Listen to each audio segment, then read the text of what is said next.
नमस्कार। YouTube के सभी दर्शकों का हमारे चैनल में हार्दिक स्वागत है।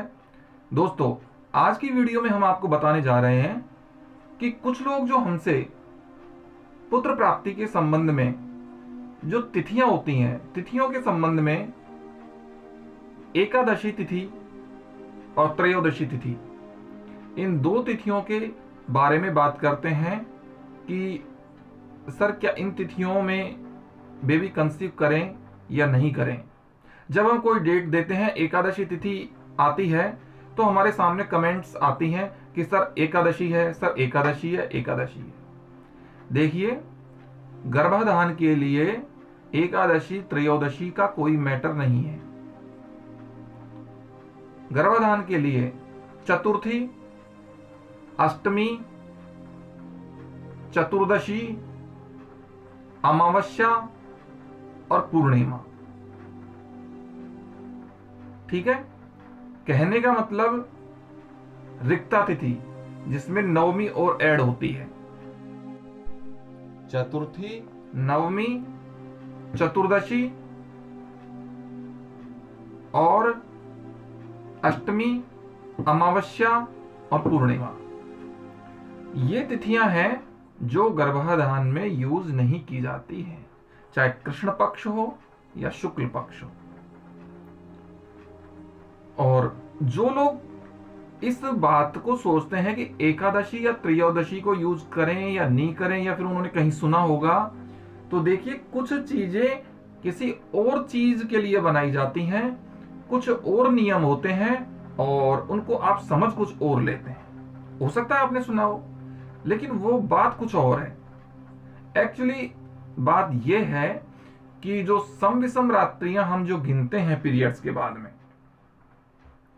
उनमें शुरू के 4 दिन, पीरियड्स के बाद जो शुरू के 4 दिन होते हैं, उनका निषेध बताया गया है, यानी कि उनको यूज नहीं किया जाता है गर्भाधान में। और 5वीं और 6ठी रात्रि, उनको एक वैकल्पिक तौर पे यूज करने के लिए मना किया गया है। कर भी सकते हैं, नहीं भी कर सकते हैं, लेकिन श्रेष्ठ संतान की प्राप्ति के लिए 7वीं जो रात्रि होगी, 7वीं, वहां से प्रारंभ होता है। इसके अलावा एकादशी यानी कि जो 11वीं जो रात्रि होगी वो, और जो त्रयोदशी यानी कि जो 13वीं जो रात्रि होगी, इन 2 रात्रियों के लिए मना किया गया है। कहने का मतलब शुरू की 4 रात्रियां और 11वीं रात्रि और 13वीं रात्रि को मना किया गया है।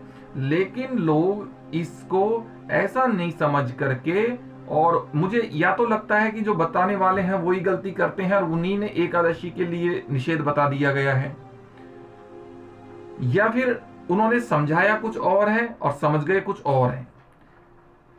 सम विषम रात्रियां जो होती हैं, जिनकी गिनती करते हैं पीरियड्स के बाद में, कहने का मतलब 11वें नंबर की रात्रि और 13वें नंबर की रात्रि का निषेध है। एकादशी तिथि और त्रयोदशी तिथि का नहीं है। जो तिथियों का निषेध है, जिनमें गर्भाधान नहीं किया जाता है, वो तिथियां हमारी, फिर मैं बता देता हूं, चतुर्थी, अष्टमी, नवमी, चतुर्दशी, अमावस्या और पूर्णिमा, ये तिथियां हैं। इनके अलावा जो भी कुयोग वगैरह हैं वो एक अलग बात है, जैसे भद्रा है, वैदृति योग है, ये बाकी की बातें। लेकिन तिथियों के मामले में अगर कहा जाए तो इन तिथियों का निषेध है। तो दोबारा से हमारे दर्शक इस भ्रम में ना पड़े कि एकादशी या त्रयोदशी के लिए मना है, और फिर भी यदि पढ़ते हैं किसी और वीडियोस को देख करके, तो फिर वो पढ़ते ही रहें, क्योंकि इसके बाद में फिर मैं कोई वीडियो ऐसी नहीं बनाऊंगा जो तुम्हें विश्वास दिलाया जा सके। और यदि किसी को इस चीज के विश्वास के लिए ज्यादा जरूरत है, तो वो हमारे व्हाट्सएप नंबर पे कांटेक्ट करके और हमसे बुक्स की इमेज मंगवा सकता है कि कहां पे क्या लिखा हुआ है। तो अगर आपको हमारी वीडियो अच्छी लगी हो तो हमारी वीडियो को लाइक करिए, शेयर करिए, और साथ ही हमारे चैनल पर यदि आप नए हैं तो हमारे चैनल को सब्सक्राइब कर लीजिए। साथ ही मुझे इजाजत दीजिए, फिर मिलूंगा एक नई वीडियो के साथ। तब तक के लिए नमस्कार।